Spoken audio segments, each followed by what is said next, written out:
There's been one piece of good news after another coming out of Loftus Road in recent weeks, and Amit Bhatia resuming his role as vice chairman of the club is a move which has proved very popular with the QPR fan base. Bhatia, the son-in-law of Lakshmi Mittal, was back at Loftus Road on Thursday for the club's annual team photo, and he took time out to speak with QPR player. It's nice to have these days at Loftus Road without the stress, where we can just watch everybody having fun. I think the morale's high. Players all seem very happy, and I'm thrilled to bits. Thrilled with the business that we did in the off season. Thrilled with such a lovely partner as Tony. Life is good at the moment. Neil seems happy. The players seem happy, and altogether just very positive at the moment.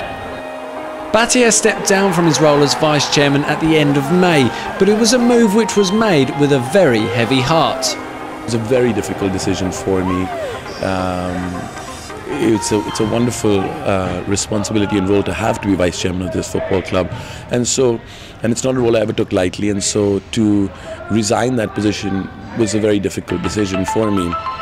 And so as a result, to where we stand now. With me coming back on board, etc., it's the stuff dreams are made of, really, and coming back at a time when things feel right and feel positive rather than crisis management time or things like that, which was the case a couple of seasons ago. I feel great. I feel very happy. While the Mittal family always retained its shareholding, Bhatia is pleased to have a more active role once again in shaping the direction of the club. To come back to a decision-making position and have a voice and have such a supportive partner, as I said, as Tony, who I'm extraordinarily fond of, and we get along really well, is great, and the family is enjoying it immensely also. And we're all looking forward to Monday night. It'll be a great game. We've got something like 35, 40, 50 guests coming, and we're just so proud of our club at the moment. We're so proud of our involvement, and we're so proud of the positivity that the fans are giving us that we want to enjoy it as much as possible. QPR were one of the most active clubs on the final day of the transfer window, and it seems Bhatia enjoyed it as much as any QPR supporter. It's the stuff dreams are made of. It was totally awesome, if the truth be told. It was exciting to know that we were there to do business, and then it was exciting to go through the process, and things change every minute, and we've got a decision, and 2 minutes later the decision changes, and you're going to speak to somebody. It really is the stuff dreams are made of. It's why I think we all love transfer deadlines so much, and the way that things have panned out, and with the signings that we've made, and the quality that we seem to have added, it's all very exciting at the moment. Bhatia has a close relationship with the QPR fan base, and it was the strength of that relationship which led to his swift return as vice chairman. It's the reason that I wanted to come back on board, if the truth be told. It was, I received so many wonderful letters and notes from people who felt sad when I had resigned as vice chairman. And I said at the time that I must have done something right along the way if people wanted me to stay on. And so it was an extremely humbling experience for me, but something that to some degree was out of my hands, no matter how sad I felt about it. But the decision to come back on board, is because of my love for the club, and then, to be honest, the support that we've received since I came back on board, since Tony became our partner, since the transfer deadline. It's totally remarkable. It's one of these experiences that I feel very fortunate to have been through. I recently joined Twitter against my better judgment, because Tony suggested that I should, and he's been on it. And I found it's a great way to communicate with the fans. It's also a great way for the fans to tell us how they're feeling, and generally things have been very positive. I hope it continues through the course of the season.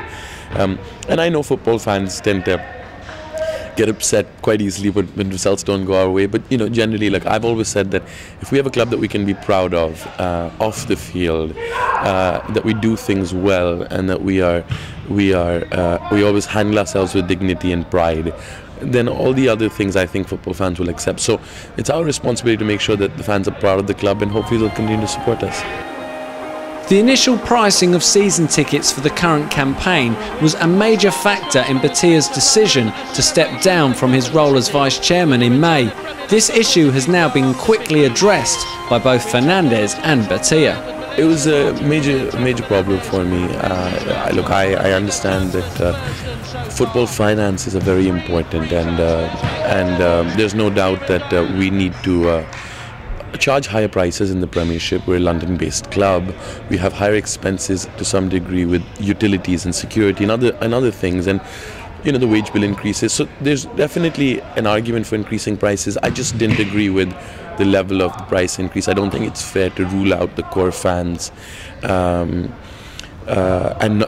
for them not have the opportunity to support their team in its first year of the Premiership. I just think morally that's just incorrect, and I was not happy with the decision then. I tried to convince other people of it, and they had their own views, and I just didn't want to be associated with those decisions.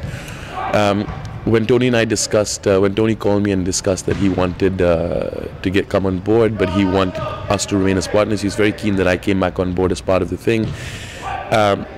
I told him that one of the big things for me was, treating the fans well, being right to people, and doing the right thing, frankly. And ticket prices, amongst other things, was one of those. And I'm happy to say it took no convincing, because he believes it too. He believes it in the same way as I do, and I'm just really pleased that we were able to get it done. Again, the response has been great. A lot of fans have come back, and for me, it's very telling, because fans have come back and said, "Can we donate our refunds or the vouchers to the community trust?" That shows that fans, it's not that, some fans want the money back, and that's because they need it, and other fans just said, treat us well and treat us rightly. It's not about having the money. We're happy to give it back to the club, to a cause that we support, and I think that is something that we should all learn from, about what football fans need and require and what's important to them, and I love the fans at this football club, and it makes me very proud when we hear things like this, and I'm happy we're able to do them well, because frankly they deserve it. And as Bhatia prepares for a new era at QPR, starting with the arrival of Newcastle on Monday evening, he has a message for the QPR fans who are starting to think beyond merely surviving in the Premier League. One step at a time. If somebody offered me the opportunity now that we just finish and survive this year, I'd take it. I take it because I believe that as a fan of the football club, I want to finish as high as possible. But I want to think very long term for this football club. I want it to have stability. I want to be able to give the club the opportunity to build every year. And for that, we, as a newly promoted side, we need the opportunity first and foremost to stay on. So do I hope we'll do better? Of course I do. And I think that we should. But staying up still has to be our first goal, and we should all keep our feet on the ground and realize what a difficult league this is, and just support the team to have a long future in the Premiership.